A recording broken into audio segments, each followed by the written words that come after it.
नगर निगम की अन्य क्रांति टीम के द्वारा उखरी तिराहे के पास अतिक्रमण हटाने की कार्रवाई की गई। टीम के शेड लगाकर संचालित की जा रही 3 दुकानों को हटाया गया। कार्रवाई के चलते क्षेत्र में हड़कंप मचा रहा।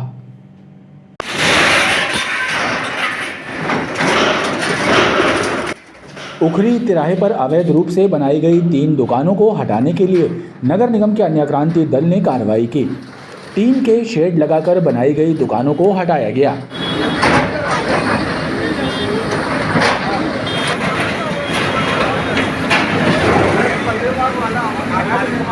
उखरी चौराहा के पास से भवन स्वामी है भवन किशोर द्वारा 3 शेड लगाकर दुकानों का संचालन किया जा रहा था। अनाधिकृत रूप से निर्माण किया गया था, जिसे आज अतिक्रमण दस्ते द्वारा तोड़ने की कार्रवाई की।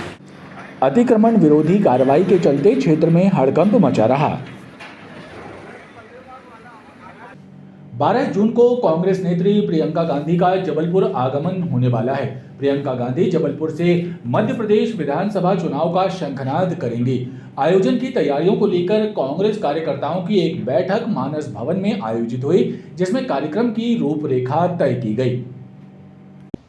माननीय विवेक तनखा जी के एक आह्वान पे शहर एवं ग्रामीण कांग्रेस कार्यकर्ताओं की एक बैठक मानस भवन में आयोजित हुई, जिसमें 12 जून को प्रियंका गांधी के आगमन पर आयोजित होने वाले कार्यक्रमों की रूपरेखा तय की गई। कांग्रेस कार्यकर्ताओं ने बताया कि नगर आगमन के दौरान प्रियंका गांधी नर्मदा पूजन के लिए गौरी घाट भी जाएंगी और आम सभा शहीद स्मारक में आयोजित होगी। इसका उद्देश्य था, हमारी जननेत्री श्रीमती प्रियंका गांधी जी 12 जून को जबलपुर आ रही हैं और उनकी इच्छा थी कि वो जबलपुर में सभा तो उनकी हो रही है, वो मां नर्मदा का पूजन भी करें, क्योंकि श्री राहुल गांधी जी 2018 में मां नर्मदा का पूजन जबलपुर में करके गए थे और यहाँ से ही चुनाव अभियान शुरू हुआ था और कांग्रेस की सरकार भी बनी थी।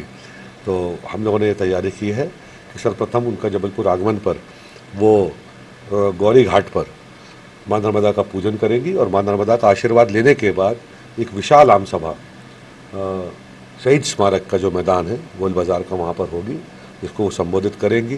कांग्रेस जनों का कहना है कि जबलपुर एवं संपूर्ण महाकौशल की हो रही राजनीतिक उपेक्षा को बंद कराना ही उनका मकसद है, इसलिए संस्कारधानी से विधानसभा चुनाव का शंखनाद किया जाएगा। हम 12 तारीख को जब शंखनाद करें तो उसका शंखनाद का इतना बड़ा असर होना चाहिए कि खाली ये नहीं समझ आए कि मध्य प्रदेश में हम जीत रहे हैं, ये समझ आए कि हमारे महाकौशल के जो लीडर हैं कमलनाथ जी, वो खाली मुख्यमंत्री 5 साल के लिए नहीं बनेंगे। और मैंने कहा पहली चीज़ क्या, पहली कैबिनेट के बाद हम लोग इंसिस्ट करेंगे कि वो दूसरी कैबिनेट जबलपुर में करें, क्योंकि जबलपुर के साथ जो अन्याय हुआ है, सबसे पहले हमको महाकौशल और जबलपुर का अन्याय ख़त्म करना है। और हम चाहते हैं जबलपुर में 8 की 8 सीट हम कमलनाथ जी की झोली में डालें। और मैं खुद नहीं लड़ना चाहता लोकसभा, बट लोकसभा भी हम किसी को जिताएंगे यहाँ पर। और मैं चाहता हूँ कि जिस दिन ये सब हो जाएगा मैं बहुत संतुष्ट हो जाऊंगा, उसके बाद मुझे राजनीति करने की भी ज़रूरत नहीं है, क्योंकि मैं चाहता हूं कि मेरे सामने जो जबलपुर के साथ अन्याय हुआ है वो अन्याय पहले ख़त्म हो। नहीं, कार्यक्रम तो एक ही होगा, वो आ रही हैं शंखनाद करने इलेक्शन का, और वो शंखनाद इतना बड़ा होगा, इतना व्यापक होगा, और जो गाँव तक जब वो पहुँचेगा उसके बाद बीजेपी समझ जाएगी कि मध्य प्रदेश का चुनाव उनके लिए खत्म है। कांग्रेस कार्यकर्ताओं की बैठक में पूरी कांग्रेस एकजुट नजर आई। बरगी नगर के समीप हरदुली ग्राम पंचायत के कुछ पंच एवं सरपंच एसपी कार्यालय पहुंचे एवं 2 अन्य पंचों की शिकायत देते हुए बताया कि दोनों पंचों के द्वारा अनावश्यक रूप से सरपंच विश्व देवी महतो एवं 3 अन्य पंचों को प्रताड़ित किया जा रहा है। इस मामले में एडिशनल एसपी ग्रामीण शिवेश सिंह बघेल ने शिकायतकर्ताओं को निष्पक्ष जांच कराने का आश्वासन दिया है। उन्होंने कहा, यदि विकास नगर एवं विजया लक्ष्मी के द्वारा सरपंच एवं अन्य 3 पंचों के विरुद्ध की जा रही शिकायतें झूठी पाई जाती हैं तो उनके विरुद्ध वैधानिक कार्रवाई की जाएगी। ये कुछ नहीं, उसको ये प्रताड़ित करना है।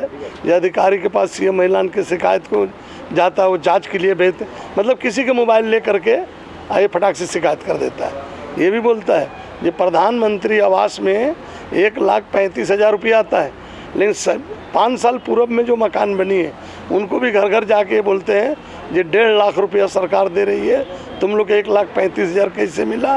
15,000 रुपया जो है सरपंच और सचिव मिल के खा गए, जो कि आप 500 मकान बना है, किसी आदमी से पूछे, हमने एक लौंग तक हम लोग नहीं खाए हैं। थाना बरगी अंतर्गत ये ग्राम पंचायत हरदुली से जनप्रतिनिधि यहाँ पे आए हैं। इनके द्वारा यह शिकायत दी गई है कि कोई एक व्यक्ति है जो लगातार इनकी कई फोरम्स में शिकायत अलग अलग करता है और इनके द्वारा जो विकास के कार्य इनकी ग्राम पंचायत में किए जा रहे हैं उनको अवरुद्ध करता है और उसके द्वारा अनाधिकृत रूप से इनको डराया धमकाया जाता है और कुछ मांग भी की जा रही है। इस सबके संबंध में सीएसपी बरगी साहब को जांच हेतु बताया गया है। अगर इसकी प्रमाणित पाए गए तथ्य तो उसके पे विधिसंगत कार्रवाई की जाएगी। नकली फेविक्विक पाउच बेचने वाले भरतीपुर रोड स्थित मां नर्मदा स्टोर्स के संचालक प्रदीप होतवानी के विरुद्ध ओमती पुलिस ने कॉपीराइट एक्ट के तहत मामला पंजीबद्ध किया है। पुलिस के अनुसार फेविक्विक कंपनी के अधिकारी की शिकायत पर की गई कार्रवाई के दौरान दुकान से 405 नकली फेविक्विक के पाउच भी जब्त किए गए हैं। भरतीपुर रोड स्थित मां नर्मदा स्टोर्स के संचालक द्वारा फेविक्विक कंपनी के डुप्लीकेट उत्पाद बेचे जा रहे थे, जिसकी शिकायत कंपनी के जांच अधिकारी धर्मेंद्र नरबरिया के द्वारा ओमती थाने में दर्ज कराई गई थी। शिकायत मिलने के बाद गठित टीम ने दुकान में दबिश दी तो वहां पर कुल 450 नग फेविक्विक के पाउच बरामद हुए, जो कि फेविक्विक कंपनी के द्वारा निर्मित उत्पाद की तरह ही दिखाई दे रहे थे। जांच करने पर उनके नकली होने का खुलासा हुआ, जिसके बाद पाउच जब्त कर लिए गए। जो हमारे वरिष्ठ अधिकारी के मार्गदर्शन पर थाना ओमती स्टाफ द्वारा झूलेलाल मंदिर के पास में मां नर्मदा स्टोर है, यहाँ पर कंपनी के अधिकारियों के साथ में तलाशी कार्रवाई और जब्ती कार्रवाई की गई है, जिसमें दुकान के संचालक प्रदीप होतवानी के पास से लगभग 405 नग नकली फेविक्विक के पाउच मिले हैं, जिन्हें जब्त करके हमने धारा 63 और धारा 65 कॉपीराइट एक्ट में एफआईआर दर्ज की है। इसमें कंपनी के अधिकारी इस चीज़ की डिटेल निकाल रहे हैं कि नकली माल का उत्पाद यहाँ पे हो रहा था या कहीं बाहर से हो रहा था। अभी जो कि प्राथमिक रूप से जो पाउच मिले हुए हैं वो पैकिंग है सेम असली फेविक्विक के जैसे दिख रहे हैं। पुलिस ने दुकान संचालक प्रदीप होतवानी के खिलाफ कॉपीराइट एक्ट के तहत मामला दर्ज किया है। निर्धारित मूल्य से अधिक कीमत पर शराब बेचे जाने की शिकायत पर आबकारी विभाग द्वारा गोरखपुर पुराना बस स्टैंड समेत कुल 18 दुकानों के विरुद्ध कार्रवाई की गई थी। कलेक्टर सौरभ कुमार सुमन ने इन दुकानों के लाइसेंस एक दिन के लिए निरस्त कर दिए थे। आबकारी कंट्रोल रूम प्रभारी जीएल मरावी ने बताया कि मंगलवार को भी 5 शराब दुकानों के लाइसेंस निरस्त किए गए हैं, जो इन 18 दुकानों में शामिल हैं। उन्होंने बताया कि कलेक्टर के निर्देश पर लगातार अभियान चलाया जा रहा है। शराब के ठेकेदार ओवर प्राइजिंग ले रहे हैं शराब में, मतलब एमआरपी से ज़्यादा मूल्य वसूल कर रहे हैं कस्टमर से। इस शिकायतों की जांच हेतु टीम गठित करके और दुकानों में टेस्ट परचेस करवाया गया था और शिकायत सही होना पाया गया था। तो इस तारतम्य में 18 दुकानों में कार्यवाही की गई थी, टेस्ट परचेस पंचनामा बनवाया गया था और माननीय कलेक्टर महोदय के न्यायालय में पेश किया गया था, जहां से कलेक्टर महोदय द्वारा पहले 5 दुकानों का लाइसेंस निरस्त किया गया था एक दिन के लिए, फिर 8 दुकानों का लाइसेंस निरस्त किया गया था और आज भी 5 दुकानों का लाइसेंस एक दिन के लिए निरस्त है। इस तरह जो है तो 18 दुकानों में जो है तो हमारे द्वारा कार्रवाई की जाए।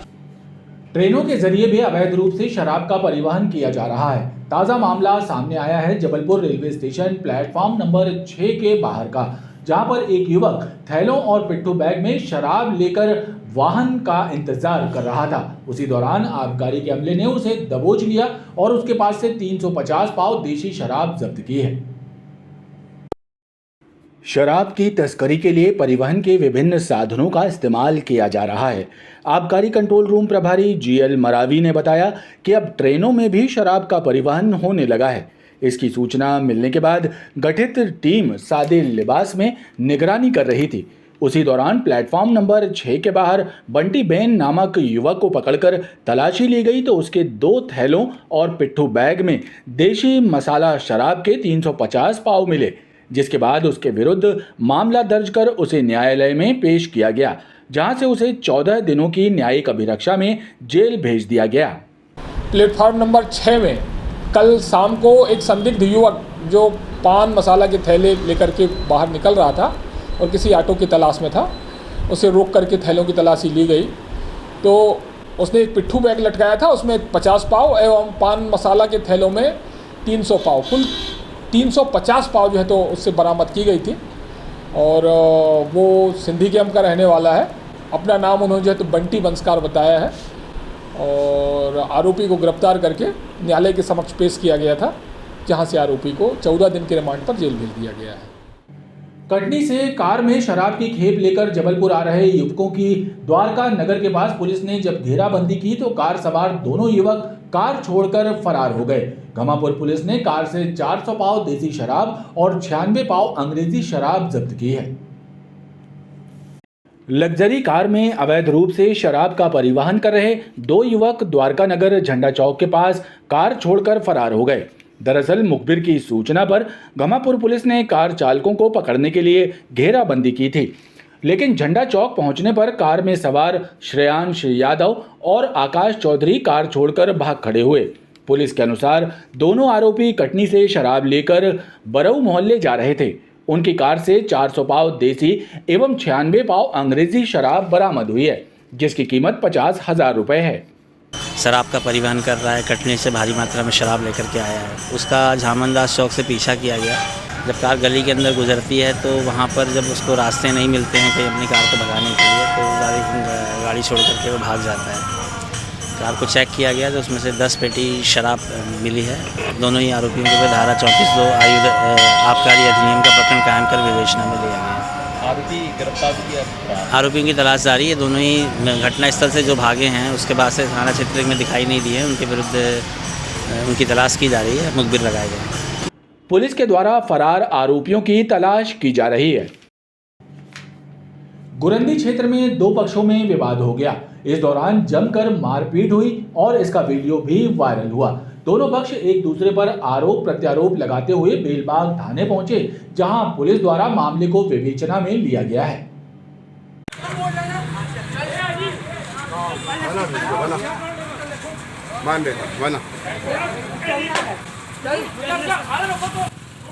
मारपीट का ये नज़ारा गुरंदी क्षेत्र का है, जहां पर दो पक्षों के बीच हुए विवाद के दौरान जमकर मारपीट हुई। मारपीट की ये घटना सीसीटीवी कैमरे में भी कैद हो गई।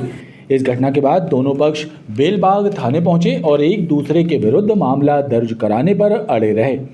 वहीं इस मामले में बेलबाग थाना प्रभारी प्रियंका केवट ने जांच के बाद जानकारी देने की बात करते हुए किनारा कर लिया। हाँ, गुरंदी में आज दो पक्षों में विवाद हुआ है। ऐसे ही कुछ आपसी बात को लेकर दोनों पक्ष आए हुए हैं, जिसकी कार्रवाई की जा रही है। खबरों का ये क्रम लगातार जारी है। आप देखते रहिए BTV न्यूज़।